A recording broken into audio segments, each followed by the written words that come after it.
목사님 오늘 이렇게 또 1인 시위를 하게 됐는데 네. 어떻게 해서 이 1인 시위를 하게 되었는지 말씀을 좀 해주시면 고맙겠습니다.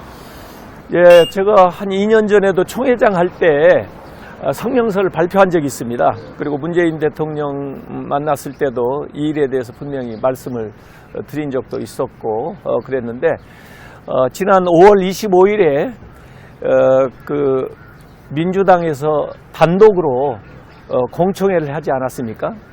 해서 그때 저희들은 기독교 대한성결교회 총회를 하는 중이었는데 그 이야기를 바로 듣고 제가 총회에서 긴급 동의를 해가지고 우리 기독교 대한성결교회에서는 차별금지법 반대하는 결의안을 채택하고 성명서를 다시 발표했습니다. 그래서 제가 총회장 때도 2년 전에 하고 금년에 했는데 이제 공청회를 단독으로라도 했기 때문에 법사위로 넘어가면 이제 국회에 상정될 그런 위험이 많고 더구나 지금은 국민의힘이 좀 여당이지만은 숫자가 적고 또 민주당이 다수고 정의당이 힘으로 밀어붙일 경우에는 지금 여러 가지 법들이 이렇게 절차상의 문제도 있고 또 때로는 힘으로 강행을 하는 일들을 많이 보기 때문에 가만히 있을 수가 없다. 나서서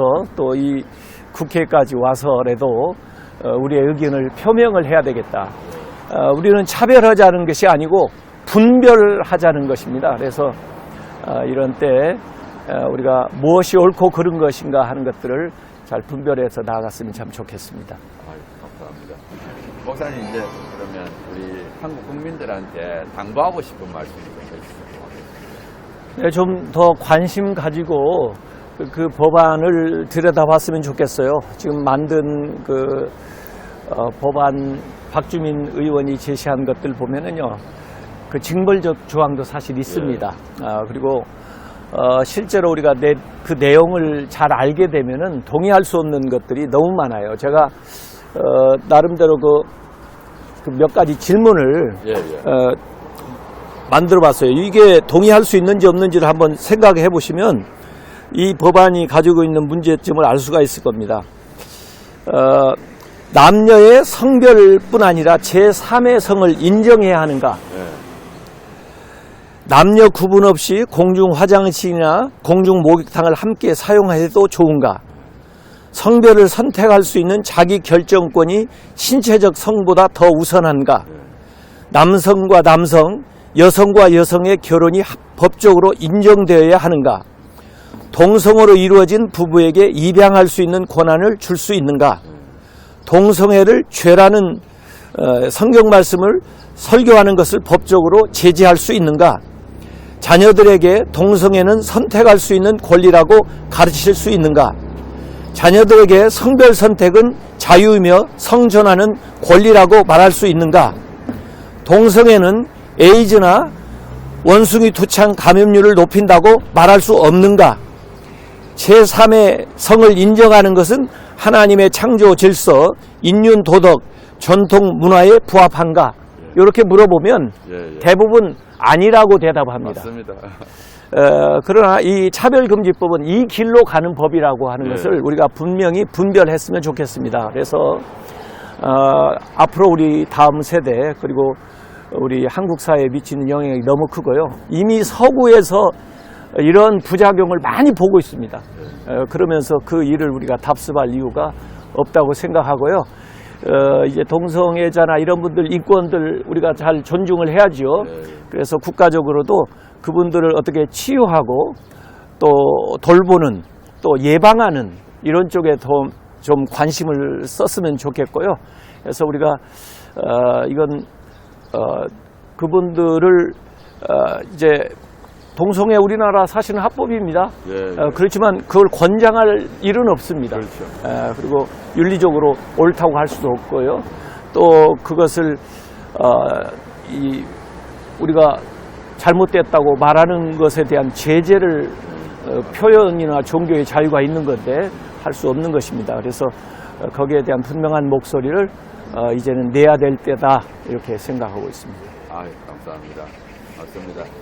정말 작년에 그 LA에서 남자가 여탕에 들어갔잖아요. 그러니까 도저히 받아들일 수 없는 건데도 불구하고 차별금지법 때문에 막을 수 없었다 하니까 정말 알기만 하면, 내용을 알기만 하면 찬성할 수 없는 법. 그리고 그런 걸 여론조사하면 한 80%가 반대하더라고요. 남자가 여자 목욕탕 들어가는 거 어떻게 생각하는지. 당연히 그냥 상식에 어긋나는 법이다. 이렇게 좀 생각합니다. 이게 사실은 이 역차별법이죠. 맞습니다. 예. 사실 우리나라의 간통죄가 폐지되지 네, 않았습니까? 그렇다고 해서 간통이 그리고 합법화된 거죠. 그렇다고 해서 그걸 권리라고 얘기할 수도 없고 권장할 수도 없는 것입니다. 그래서 동성애자들을 우리 한국에서도 합법적으로 인정은 하지만은 그렇다고 해서 그것을 가르치고 네. 권장하고 그렇게 할 수 있는 사항은 아니라고 보고요.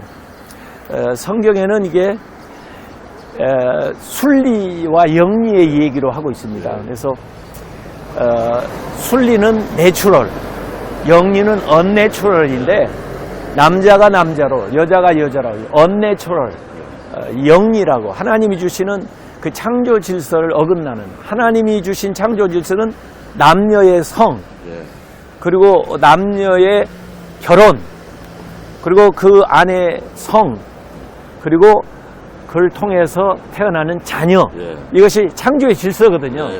그것을 영리, 거스리는 것으로서의 사실 동성애를 얘기하고 있거든요. 이걸 우리가 교회 안에서 분명히 죄로 얘기도 해줘야 되고 우리 자녀들도 가르쳐야 되는데 이 법은 그걸 못하게 하지 않습니까? 그리고 오히려 그걸 권장하고 그것을 권리라고 얘기를 하게 되면은 이것은 참 신앙생활하는 것도 문제가 있지만은 일반 사회에 미치는 영향은 굉장히 큰 것입니다. 그래서 우리가 이걸 분별을 분명히 해야 되는데 이렇게 침묵하고 있으면 침묵하는 다수가 이 얘기를 하지 않으니까 그냥 묵인한 것처럼 지금 여겨지는 이런 세태 속에서 이제는 같이 목소리를 내야 되고 또 우리의 분명한 입장을 밝혀야 될 때라고 봅니다. 그리고 기독교도 동성애자들을 차별하지 않습니다. 그분들에게 우리가 관심 갖는 것들을 해야 되고요. 또 돌볼 수 있고 또 치료할 수 있고 상담할 수 있고 또 필요하면 어떤 시설을 통해서라도 그분들이 실제적으로 그러한 삶에서 나올 수 있도록 우리가 같이 노력을 해야 되고 국가적으로도 필요하면은 그런 일을 위해서 뭔가 도움을 주는 또 예방하는 일들을 해나가는 것이 다른 것이고 그렇게 실제로 동성애자들에도 그 삶의 그 스타일에서 빠져나오기를 원하는 사람 많이 있습니다. 왜? 그런 사람들 도와야 되는데 이게 참 너무 정치적인 어떤 정략적인 이런 것으로 이 이슈를 가지고 가지 않나 하는 생각을 해서 제가 평소에 생각하는 것은 이건 어떤 정치적인 이런 것들 때문에 동성애자들이 오히려 포로로 잡혀가지고 이용당하는 것이 아닌가. 정말 그들 위하는 일이 뭔가 하는 것을 다시 한번 좀 생각하게 되는 그런 지점이 있습니다. 너무 고맙습니다. 오늘 이렇게 아침에 일찍 인터뷰 해주셔서 너무 감사합니다. 감사합니다.